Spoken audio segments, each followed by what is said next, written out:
ಈ ಕಡೆ ಎಲ್ಲ ಇವತ್ತು ಅಂದರೆ ಹೊಸಕ್ಕಿ ಅನ್ನ ಊಟ ಮಾಡೋದಂದರೆ ಹೊಸ ಕದಿರು ಆಗ್ತದಲ್ಲ, ಭತ್ತ ಆಗ್ತದಲ್ಲ, ಅದನ್ನು ಈ ಕಡೆ ಎಲ್ಲ ಇವಾಗ ಮಾಡ್ತಾರೆ ಚೌತಿಯಲ್ಲಿ. ಹಾಗಾಗಿ ನಮ್ಮ ಇಲ್ಲಿ ಕೂಡ ಮಾಡಿದರು ಓನರ್ ಮನೆಯಲ್ಲಿ. ಸೊ ಅವರು ನನಗೆ ಇದೊಂದು ಕೊಟ್ಟಿದ್ದರು. ಹಾಗಾಗಿ ನಾನು ಇದನ್ನು ಎಲ್ಲಾದರೂ ಒಂದು ಕಡೆ ದೇವರ ಸ್ಟ್ಯಾಂಡ್ ಹತ್ರ ಅಥವಾ ಬಾಗಿಲ ಹತ್ರ ಕಟ್ಟಬೇಕು. ಹಾಗಾಗಿ ನಾನು ಇದನ್ನು ತೊಗೊಂಡಿದ್ದೀನಿ. ಪೂಜೆ ಎಲ್ಲ ಆಯಿತು, ಬೆಳಗಿದು ತಿಂಡಿ ಸಹ ಆಯಿತು ನಂದು. ಇನ್ನು ಅಡಿಗೆ ಸ್ಟಾರ್ಟ್ ಮಾಡಬೇಕು. ಅಡಿಗೆಗೆ ನೋಡಿ, ಇದು ಸುವರ್ಣಗಡ್ಡೆದು ಪಲ್ಯ ಮಾಡೋಕ್ಕೆ ನೋಡಿ ಕಡಲೆ ನೆನೆಸಿಟ್ಟಿದ್ದೀನಿ. ಇದು ಕೋಸಂಬರಿ ಮಾಡೋಕ್ಕೆ ಹೆಸರುಬೇಳೆ ನೆನೆಸಿಟ್ಟಿದ್ದೀನಿ. ಇನ್ನು ಒಂದೊಂದೇ ಕೆಲಸ ಆಗಬೇಕು. ಎಲ್ಲನೂ ಗಡಿಬಿಡಿಯಲ್ಲಿ ಇದ್ದೀನಿ ಇವತ್ತು ಅರ್ಜೆಂಟಲ್ಲಿ. ಹಾಗಾಗಿ ಮೇಲಿಂದ ಮೇಲೆ ನಿಮಗೆ ತೋರಿಸ್ಕೊಂಡು ಹೋಗ್ತೀನಿ ಏನೇನು ಅಡುಗೆ ಮಾಡ್ತೀನಿ ಅನ್ನೋದು. ಓಕೆ, ಇದು ಕಡಲೆಯನ್ನು ಈಗ ನೀರು ಹಾಕ್ಬಿಟ್ಟು ಕುಕ್ಕರಲ್ಲಿ ಬೇಯಿಸ್ಕೊಳ್ತೀನಿ. ಯಾವುದಾದ್ರು ಬೇಯಿಸ್ಕೊಳ್ಳೋಕ್ಕಿದೆ ಅಂಥದನ್ನು ಕುಕ್ಕರಲ್ಲಿ ಮಾಡಿಟ್ಕೊಂಡ್ರೆ ಈಸಿಯಾಗಿ ಆಗುತ್ತೆ. ಸೊ ಅದಕ್ಕೋಸ್ಕರ ಇದನ್ನು ಫಸ್ಟ್ ನಾನು ಬೇಯಿಸ್ಕೊಳ್ತೀನಿ.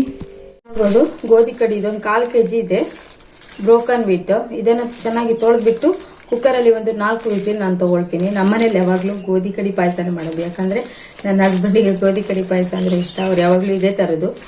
ಓಕೆ, ಇದನ್ನು ಇವತ್ತು ತೊಳೆದ್ಬಿಟ್ಟು ಕ್ಲೀನಾಗಿ ಕುಕ್ಕರಲ್ಲಿ ಹಾಕಿ ವಿಸಿಲ್ ತೊಗೊತೀನಿ. ಬೇಗ ಬೇಗ ಕುಕ್ಕರಲ್ಲಿ ಬೇಯಿಸ್ಕೊಳ್ಳೋದಿದ್ರೆ ಬೇಯಿಸ್ಕೊಬಿಟ್ರೆ ಎಲ್ಲನೂ ಪಟ್ಪಡ ಅಂತ ಆಗೋಗುತ್ತೆ. ಇದೆಯಾ ಮಗ್ನೆ? ಏನದು? ಬಾಳೆಲೆನಾ ಅದು? ಈಕ್ ಕಬ್ಬು. ಒಂದ್ ಕಡೆ ಕಡಲೆ ಇಟ್ಟಿದ್ದೀನಿ, ಒಂದ್ ಕಡೆ ಇದು ಪಾಯಸಕ್ಕೆ ಗೋಧಿ ಕಡಿ ಇಟ್ಟಿದ್ದೀನಿ. ಎರಡನ್ನು ಇವಾಗ ವಿಸಿಲ್ ಆಗ್ಬೇಕು. ಅಷ್ಟೋ ತನಕ ಬೇರೆ ಏನು ಕಟ್ಟಿಂಗ್ ಇದೆ ಅದನ್ನ ನಾನು ಮಾಡ್ಕೊಳ್ತೀನಿ. ನೋಡ್ಬೋದು, ಸುವರ್ಣಗಡ್ಡೆ ಇದು ಒಂದು ಅರ್ಧ kg 3/4 kg ಆಗೋಷ್ಟಿದೆ. ನನಗೆ ಸಾಕು, ಯಾಕಂದ್ರೆ ನಾವು ನನ್ನ ಮಗಳು ತಿಂತಾಳೆ, ಒಂದೊಂದ್ಸಲ ಇಷ್ಟಪಟ್ಟರೆ ತಿಂತಾಳೆ, ಇಷ್ಟ ಅಲ್ಲ ಅಂದ್ರೆ ಇಲ್ಲ. ಅದಕ್ಕೋಸ್ಕರ ಇಷ್ಟೇ ನಾನು ತಗೊಂಡೆ. ಇದಕ್ಕೆ ಕಡಲೆ ಉಂಟಲ್ಲ, ತುಂಬಾನೇ ಆಗುತ್ತೆ ಪಲ್ಯ, ಹಾಗಾಗಿ ಜಾಸ್ತಿ ಬೇಡ. ಹಾಗಾಗಿ ಇಷ್ಟನ್ನೇ ನಾನು ಮಾಡ್ತಾ ಇದ್ದೀನಿ. ಇದನ್ನೀಗ ಚೆನ್ನಾಗಿ ತೊಳೆದ್ಬಿಟ್ಟು ಕಟಿಂಗ್ ಮಾಡ್ಕೊಳ್ತೀನಿ. ತುಂಬಾ ಚೆನ್ನಾಗಿದೆ, ಫ್ರೆಶ್ ಆಗಿದೆ. ಇದು ಒಣಗಿದ ತರ ಇಲ್ಲ, ರಿಲಯನ್ಸ್ ಅಲ್ಲಿ ತಗೊಬಂದಿದ್ದು. ನೋಡಿ, ಸುವರ್ಣಗಡ್ಡೆ ಎಲ್ಲ ಕಟ್ ಮಾಡಿ ನೀರಿಗೆ ಹಾಕಿಟ್ಕೊಂಡಿದ್ದೀನಿ. ಯಾಕಂದ್ರೆ ಅದು ಕಪ್ಪಾಗ್ಬಿಡುತ್ತೆ ನೀರಿಗೆ ಹಾಕಿಲ್ಲ ಅಂದ್ರೆ. ಹಾಗಾಗಿ ನೀರಿಗೆ ಹಾಕಿಟ್ಟಿದ್ದೀನಿ. ಇದನ್ನ ಒಂದು ವಿಸಿಲು ಕುಗ್ಗಿಸ್ಕೋಬೇಕು ಇವಾಗ.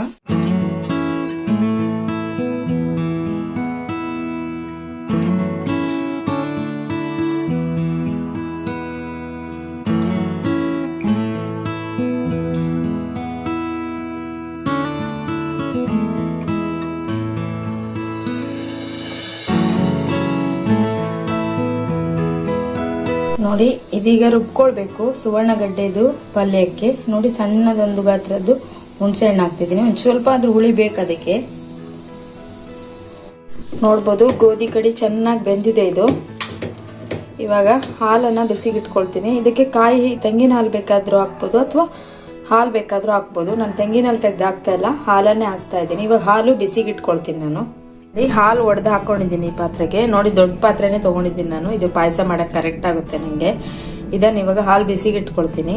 ನೋಡಿ, ಸುವರ್ಣಗಡ್ಡೆ ಬೆಂದಿದೆ, ಜಾಸ್ತಿನೇ ಬೇಯ್ತು ಅನ್ಸುತ್ತೆ. ಇದು ಒಂದು ವಿಸಿಲು ತೆಗೆದ್ಬಿಡ್ಬೇಕು, ಒಂದು ವಿಸಿಲಿಗೆ. ನೋಡಿ, ಆಯಿಲ್ ಹಾಕೊಂಡಿದ್ದೀನಿ. ಅದಾದ್ಮೇಲೆ ಎಣ್ಣೆ ಬಿಸಿ ಆಗ್ತಾ ಬಂದಾಗೆ ಸಾಸಿವೆಯನ್ನು ಸಹ ಹಾಕೊಂಡಿದ್ದೀನಿ. ಹಾಲು ಬಿಸಿಗೆ ಇಟ್ಟಿದ್ದೀನಿ. ಇದು ಸಾಸಿವೆ ಬಿಸಿ ಆಗ್ತಿದ್ದಾಗೆ 2 ಬೆಳ್ಳುಳ್ಳಿ ಹೆಸಲನ್ನ ಜಜ್ಜಿ ಹಾಕೊಂಡಿದ್ದೀನಿ.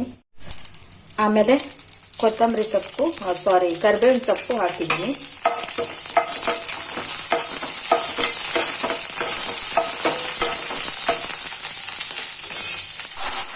ಮಸಾಲೆ ಏನು ಪ್ರಿಪೇರ್ ಮಾಡ್ಕೊಂಡಿದ್ದೀನಿ ಅದನ್ನ ಇದಕ್ಕೆ ಹಾಕೋಣ. ನೋಡಿ, ಕಡಲೆನ ಹಾಕಿದ್ದೀನಿ. ಇದಕ್ಕೆ ಇವಾಗ ಇನ್ನು ಸುವರ್ಣಗಡ್ಡೆನ ಹಾಕಬೇಕು. ನೋಡಿ, ಸುವರ್ಣಗಡ್ಡೆ ಏನು ಬೇಯಿಸ್ಕೊಂಡಿದೀವಿ ಅದನ್ನ ಇದಕ್ಕೆ ಹಾಕ್ತಾ ಇದ್ದೀನಿ. ನೋಡಿ, ಹುಳಿ ಹಾಕಿರೋದ್ರಿಂದ ಸ್ವಲ್ಪ ಬೆಲ್ಲವನ್ನು ಸಹ ಹಾಕ್ಬೇಕು. ಇದಕ್ಕೆ ತುಂಬಾನೇ ಟೇಸ್ಟ್ ಆಗಿ ಬರುತ್ತೆ. ನೀವು ಇಷ್ಟ ಆದ್ರೆ ಹಾಕ್ಬೋದು, ಇಲ್ಲ ಅಂದ್ರೆ ಸ್ಕಿಪ್ ಮಾಡ್ಬೋದು. ಇದು ಚೆನ್ನಾಗಿ ಕುದಿಲಿ ಇವಾಗ. ಪಲ್ಯ ಕುದೀತಾ ಇದೆ. ಇದು ಹಾಲು ಮತ್ತೆ ಇಲ್ಲಿ ನೋಡಿ ಗೋಧಿ ಕಡಿ ಏನಿದೆ ಇದನ್ನು ಹಾಕಿದ್ದೀನಿ. ಇವಾಗ ಇದಕ್ಕೆ ಬೆಲ್ಲ ಸೇರಿಸ್ಬೇಕು. ಇವಾಗ ಆಗ ಟೊಮೆಟೊ ಸಾರು ಮಾಡಬೇಕು. ಸ್ವಲ್ಪನೇ ಮಾಡುದು ಟೊಮೆಟೊ ಸಾರು. ನೀವು ತೊಗರಿಬೇಳೆ ಇದ್ರೆ ತೊಗರಿಬೇಳೆ ಹಾಕೋಬೋದು. ನಾನು ಇಲ್ಲಿ ನೋಡಿ ಹೆಸರು ಬೇಳೆ ಹಾಕ್ಕೊಂಡಿದ್ದೀನಿ, ಈರುಳ್ಳಿ, ಜೀರಿಗೆ, ಆಮೇಲೆ ಬೆಳ್ಳುಳ್ಳಿ ಜಜ್ಜಿ ಇಟ್ಕೊಂಡಿದ್ದು, ಒಂದು 3 ಟೊಮೆಟೊ ಹಾಕ್ಕೊಂಡಿದ್ದೀನಿ. ಇಲ್ಲಿ ನೋಡಿ ಕಡಲೆ ಬೇಯಿಸಿದ ನೀರು, ಇದನ್ನೇ ಹಾಕ್ಕೊಳ್ತೀನಿ ನಾನು. ಸುಮ್ಮನೆ ಯಾಕೆ ವೇಸ್ಟ್ ಮಾಡೋದಲ್ವಾ. ನೋಡಿ ತುಪ್ಪ ಹಾಕ್ತೀನಿ. ತುಪ್ಪ ಅದು ಫ್ರಿಜ್ಜಲ್ಲಿ ಇಟ್ಟಿರೋದ್ರಿಂದ ಸ್ವಲ್ಪ ಗಟ್ಟಿ ಆಗಿಬಿಟ್ಟಿದೆ ಪಾಯಸಕ್ಕೆ. ಇಲ್ಲಿ ನೋಡಿ ಸುವರ್ಣಗೆಡ್ಡೆದು ರೆಡಿ. ಇಲ್ಲಿ ನೋಡಿ ಟೊಮೆಟೊ ಮತ್ತೆ ಬೇಳೆ ಎಲ್ಲ ಬೇಯಿಸ್ಕೊಂಡಿದ್ದು ಬೆಂದಿದೆ. ಇವಾಗ ರಸಮ್ಗೆ ರೆಡಿ ಮಾಡ್ಕೊಳ್ಳೋಣ. ನೋಡಿ ಒಗ್ಗರಣೆಗೆ ಎಲ್ಲ ಆಯ್ತು. ನೋಡಿ ಬೇಳೆ ಬೇಯಿಸ್ಕೊಂಡಿದ್ದೀನಿ, ಇದಕ್ಕೆ ಹಾಕ್ಬಿಡ್ತೀನಿ. ಹಸಿಮೆಣಸು ಆವಾಗಲೇ ಹಾಕೋಬೇಕಾಗಿತ್ತು, ನನಗೆ ನೆನಪಿರಲಿಲ್ಲ, ಇವಾಗ ಹಾಕ್ತಾ ಇದ್ದೀನಿ. ನೋಡಿ ರಸಮ್ ಪೌಡರನ್ನ ಹಾಕ್ತಾ ಇದ್ದೀನಿ. ನಾನು ಬೇರೆ ಟೈಪಲ್ಲೂ ಮಾಡ್ತೀನಿ, ಇವಾಗ ಅರ್ಜೆಂಟಲ್ಲಿ ಗಡಿಬಿಡಿಯಲ್ಲಿ ರಸಮ್ ಪೌಡರನ್ನೇ ಹಾಕ್ತಾ ಇದ್ದೀನಿ. ನೋಡಿ ಇವಾಗ ರಸಮ್ ಪೌಡರ್ ಹಾಕಿ ಆಯ್ತು. ಇವಾಗ ಹುಣಸೆ ಹುಳಿಯನ್ನ ಹಾಕ್ತಾ ಇದ್ದೀನಿ. ಇಲ್ಲಿ ನೋಡಿ ಸಣ್ಣ ತುಂಡು ಬೆಲ್ಲವನ್ನು ಹಾಕ್ತಾ ಇದ್ದೀನಿ. ಆಪ್ಷನಲ್, ನಿಮ್ಗೆ ಬೇಕಾದ್ರೆ ಹಾಕ್ಬೋದು. ಬೆಲ್ಲ ಹಾಕಿ ನೋಡಿ ಒಂದ್ಸಲ, ತುಂಬಾ ಚೆನ್ನಾಗಾಗುತ್ತೆ. ಇದು ಕುದಿಬೇಕು ಇವಾಗ ಚೆನ್ನಾಗಿ. ನೋಡಿ ಹೆಸರು ಬೇಳೆನೆಲ್ಲ ಇದು ನೆನ್ಸಿಟ್ಟಿದೆಯಲ್ಲ, ಅದನ್ನ ಈಗ ನೀರೆಲ್ಲ ತೆಗೆದು ಈ ತರ ಸೋಸ್ ಇಟ್ಕೊಂಡಿದ್ದೀನಿ. ಯಾಕಂದ್ರೆ ನೀರಿದ್ರೆ ಮತ್ತೆ ತೆಂಗಿನಕಾಯಿ ಎಲ್ಲ ಹಾಕಿದಾಗ ಮತ್ತೆ ನೀರಾಗ್ಬಿಡುತ್ತದು. ಅದಕ್ಕೆ ನೋಡಿ ಈ ತರ ಸೋಸ್ ಇಟ್ಕೊಂಡಿದ್ದೀನಿ. ನೀರೆಲ್ಲ ಒಂಚೂರು ಡ್ರೈ ಆಗ್ಲಿ. ಇವಾಗ ಎಲ್ಲಾನು ಆಯ್ತು. ಇವಾಗ ಲಾಸ್ಟ್ ಆಗಿ ಕೋಸಂಬರಿ ರೆಡಿ ಮಾಡ್ಕೊಡ್ತಾ ಇದ್ದೀನಿ. ಇದಕ್ಕೆ ಹೆಸರುಬೇಳೆ ಮತ್ತೆ ಈರುಳ್ಳಿ, ತೆಂಗಿನಕಾಯಿ ಮತ್ತೆ ಹಸಿ ಮೆಣಸು ಹಾಕಿದ್ದೀನಿ. ಇವಾಗ ಎಷ್ಟು ಬೇಕೋ ಅಷ್ಟು ಉಪ್ಪು ಹಾಕ್ಕೊಂಡ್ಬಿಟ್ಟು ಮಿಕ್ಸ್ ಮಾಡ್ತೀನಿ.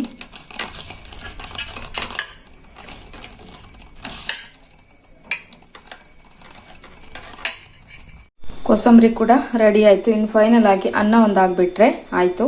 ನೋಡಿ ಫೈನಲ್ ಆಗಿ ಇದು ಭತ್ತ ಹೊಸದಾಗಿ ಬಂದಿರೋ ಕದ್ರಿಂದ ಆಗಿರೋದು ಅಕ್ಕಿ. ಇದನ್ನ ನಾನು ಇವಾಗ ಅನ್ನ ಮಾಡುವಾಗ ಹಾಕ್ತೀನಿ. 5 ಅಥವಾ 9 ಅಕ್ಕಿಯನ್ನ ಹಾಕ್ಬೇಕು. ನೋಡಿ ಇದನ್ನ ಇವಾಗ ನಾನೆಲ್ಲ ತೆಗ್ದ್ಬಿಟ್ಟು ಇದು ಅನ್ನ ಮಾಡುವಾಗ ಹಾಕ್ಕೊಳ್ತೀನಿ. ನೋಡಿ ಕಾಣಿಸ್ತಾ ಇದೆಯಾ? ಇದರಲ್ಲಿ 5 ಭತ್ತ ಸಿಕ್ತು, 9 ಸಿಗ್ಲಿಲ್ಲ. ಯಾಕಂದ್ರೆ ಅಷ್ಟು ಇದು ಭತ್ತ ಗಟ್ಟಿ ಆಗಿಲ್ಲ ಇನ್ನು. ಇದು ಆಕ್ಚುಲಿ ಏನಂದ್ರೆ ಇದು ತುಂಬಾ ಫುಲ್ ಹೊಸ ಭತ್ತದಿಂದ ಅಕ್ಕಿ ಮಾಡಿ ಊಟ ಮಾಡಬೇಕು. ಇವಾಗೆಲ್ಲ ಗದ್ದೆ ಕುಯ್ದಿರಲ್ಲ, ಹಾಗಾಗಿ ನೋಡಿ ಇದು ಇಷ್ಟೇ ಭತ್ತ ಸಿಕ್ಕಿದ್ದು ಇದರಲ್ಲಿ, ಅಕ್ಕಿ ಭತ್ತದಲ್ಲಿ. ಇದನ್ನ ಇದಕ್ಕೆ ಹಾಕ್ತೀನಿ. ಇವಾಗ ಅನ್ನಕ್ಕೆ ಇಡ್ತೀನಿ. ಫೈನಲ್ ಆಗಿ ಒಂದು ಅನ್ನಕ್ಕೊಂದು ಇಟ್ಬಿಟ್ಟಿದ್ದೀನಿ. ಅನ್ನ ಆದ್ರೆ ಇನ್ನು ಊಟ ಮಾಡೋದು ಲೇಟ್ ಆಗೋಯ್ತು. ಅನ್ನ ಆಗ್ಲಿ. ನೋಡಿ ಅಡಿಗೆ ಎಲ್ಲ ಆಯ್ತು. ಇವಾಗ ನಾನು ಊಟಕ್ಕೆ ಬಡ್ಸಕ್ಕೆ ನಮ್ಮನೇಲಿ ಯಾರಿಲ್ಲ ಊಟಕ್ಕೆ. ನಾನು ಪ್ರಾಗ್ಯನೂ ಅಲ್ಲಿ ಊಟ ಮಾಡಿದ್ಲು, ನಾನು ಒಬ್ಬಳೇನೆ ಇರೋದು. ಹಸ್ಬೆಂಡ್ ಕೂಡ ಅವರಲ್ಲಿ ಜನ ಇಲ್ಲ ಅಂತ ಹೋಟೆಲಿಗೆ ಹೋದ್ರು.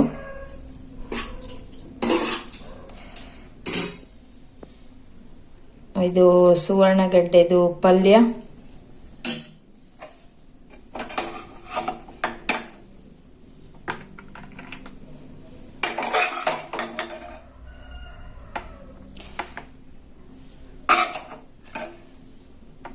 ಮತ್ತೆ ಅನ್ನ,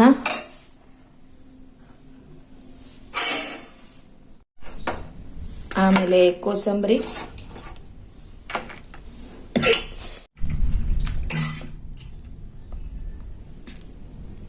ಆಮೇಲೆ ಟೊಮೆಟೊ ಸಾರು, ರಸಮು,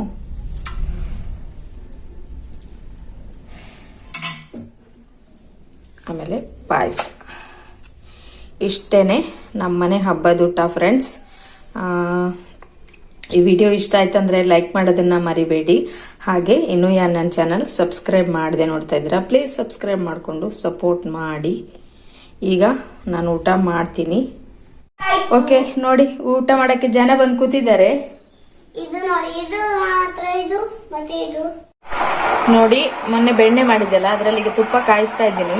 ನನಗೆ ಟೈಮ್ ಸಿಗ್ಲಿಲ್ಲ ತುಪ್ಪ ಮಾಡ್ಲಿಕ್ಕೆ, ಅದಕ್ಕೋಸ್ಕರ ಇಲ್ಲಿ ಮಾಡ್ತಾ ಇದ್ದೀನಿ. ನೋಡ್ಬೋದು ನೀವು ಇಷ್ಟು ತುಪ್ಪ ಆಗಿದೆ. ಈ ಸಲ ಜಾಸ್ತಿನೇ ತುಪ್ಪ ಆಯ್ತು, ತುಂಬಾ ಕೆನೆ ಇರೋದ್ರಿಂದ. ನೋಡ್ಬೋದು ಪ್ಯಾಕೆಟ್ ಹಾಲಲ್ಲೇ ನೀವು ಮನೆಯಲ್ಲಿ ಪ್ಯೂರ್ ಆಗಿರೋ ಒಳ್ಳೆ ತುಪ್ಪನೇ ಮಾಡ್ಕೋಬಹುದು. ನೋಡಿ ಇದರಲ್ಲಿ ಒಂದು ವೀಳ್ಯದೆಲೆ ಹಾಕಿದ್ದೆ ನಾನು. ನೋಡಿ, ಇದನ್ನು ತಿನ್ನೋದೀಗ ಚೆನ್ನಾಗಾಗುತ್ತೆ ತಿನ್ನಕ್ಕೆ.